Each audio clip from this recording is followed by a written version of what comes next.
Alright, hello everyone, it's Silver Kyle, and today we are going to be going over my October TBR, so everything that I hope to read in the month of October 2024, and I have quite the stack of books here. I do not expect to go through all of this.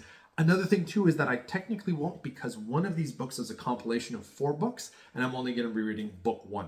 So let's kind of go into this. I will have some layovers from September, and we'll kind of find out what is remaining in my what did I read in September video that I'll do in a few days from now, because I have a few days left still to read, and I'm hoping that I can finish a few more books because I'm reading a few books at the moment. We'll see how that goes. Let's dive into what I know will be a layover, because I just haven't had a chance to read this because I'm reading so many other books. That is The Return of the King. Still working on this. I've talked about this book numerous times, so I'm hoping that I'll definitely be finishing that up at the beginning of October, because I won't read anything else until that is done.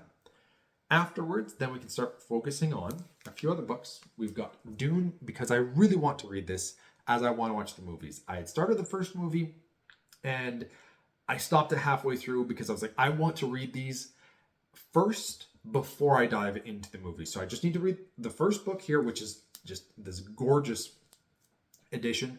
Then I can watch Dune Part 1 and Part 2. Sci-fi, kind of everything started from this. I think it's from 1965, Star Wars. From what I gather, a lot of current sci-fi has been very much shaped by Dune. So that's, the granddaddy of them all. So I'm reading essentially the grandfathers, the beginning of fantasy. I mean, Beowulf might be the first, but this really put everything at the forefront for fantasy. And then Dune, I think, did it for sci-fi. So that's really cool. Now we're going to get into some horror type books. And I feel like we're going to also be going to the grandfather of horror to a degree. I mean, once again, there's a few others before that. But we're going to be touching on one of them. But one of the more modern ones that made it really popular in the last 40 years, 50 years, however long he's been writing for now. Carrie was in the 70s, I believe. So, yeah. Stephen King, and this is the Richard Bachman book. So when he decided to go under a pseudonym because he wanted to see if he was actually as good as critics were claiming him to be, or was that because the Stephen King had such a good name from Carrie and maybe Salem's Lot, even The Shining, etc., that people were just saying, you're good, everything that Stephen King writes is good. So we went under a pseudonym. Nobody really knew that it was him under Richard Bachman until many years later. And the first one in this collection is Rage. So he wrote Carrie, Salem's Lot, or published anyway. I don't know if he necessarily the chronological order of when he wrote everything, but Carrie, Salem's Lot, The Shining under Stephen King, and then the first Richard Bachman was Rage. Rage is also a book that is no longer published. As Stephen King didn't want it to be produced anymore because it is a novella. I think all of these are novellas. They're all like under 200 pages. And he doesn't want it being produced anymore because it is, I think, a book about a school shooting, or a high school student that kind of goes crazy, essentially. And obviously, once, a lot of mass shootings started happening, he didn't want that to be an inspiration. I totally get why he did that, but I still want to read the book itself because I think that there's some merit there. And it is a scary and frightening situation and something you could create a storyline of. It's horrible what happens, but that we have war movies, we have war books. You still have to touch the disturbing subjects sometimes.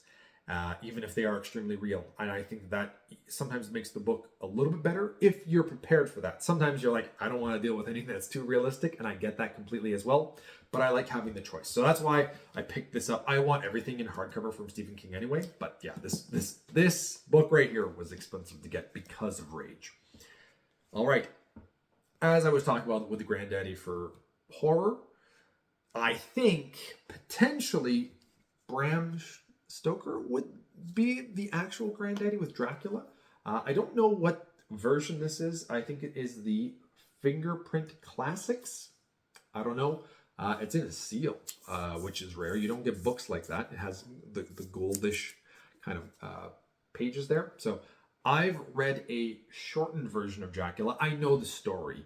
I've seen enough of the movies and stuff. The 92 film specifically is apparently very close to the book. And from what I remember from the shortened version of Dracula that I read as a teenager, that very much did seem like the story. But I want to go back and actually read this. And I mean, Dracula, like, how can you not want to... I don't necessarily know if I'm going to enjoy the writing style of classics, especially something from that's this old. But if I'm going to read a classic, I think Dracula is a good place to be. And then after that, depending on if the writing is okay, what other classics I might be able to read every so once in a while. Classics are not something I'm really wanting to dive into, but Dracula very much is. And the last book in terms of horror that I think I'll get to in this month is going to be a thriller mystery novel from what I gather. And that is Middle of the Night by Riley Sager. This is Riley Sager. I've only read 2 books from him, but he's phenomenal. I really suggest, I think it's House Across the Lake, I believe. I'm just going to go check to see if that's what it's actually called. The House Across the Lake. Highly, highly, highly suggest that. And it's just, he's a really good, it's such an easy read. It flows so well for his books. I like the twists. I like the turns. I like the little bit of horror that he throws into his books. More mystery thrillers, I think is really what he's going at, but with an element of horror to a degree, small degree, for books. I don't know. I haven't really read a lot of horror books other than Stephen King. And I mean, Carrie, Salem's Lot, and The Shining. If that's horror, to me, this could be considered horror as well, from his previous 2 books that I read. But yeah, this one I don't even know what it's about. Is it a neighborhood? The worst thing to okay, so I'm going to read the slip here. If you don't want to hear that, I understand. But the worst thing to ever happen on Hemlock Circle occurred in Ethan Marsh's backyard. One July night, 10-year-old Ethan and his best friend and neighbor, Billy, fell asleep in a tent set up on a manicured lawn in a quiet, quaint New Jersey cul-de-sac. In the morning, Ethan woke up alone. During the night, someone had sliced the tent open with a knife and taken Billy. He was never seen again.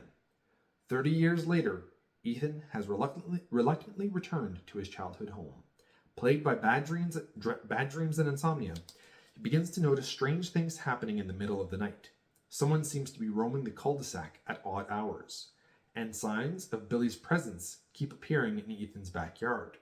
Is someone playing a cruel prank, or has Billy, long thought to be dead, somehow returned to Hemlock Circle?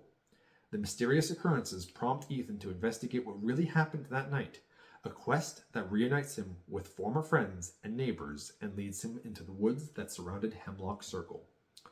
Woods where Billy claimed ghosts roamed and where a mysterious institute does clandestine research on a crumbling estate. I like that part. The closer Ethan gets to the truth, the more he realizes that no place, be it quiet forest or suburban street, is completely safe, and that the past has a way of haunting the present. Just to give you an idea of what this is about.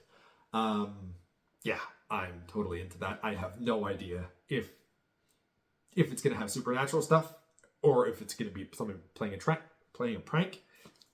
Good author. Now, that's what I think I'll be reading, and that's a lot. I mean, that's technically 5 books. Rage is short. It's 5 novels and a novella.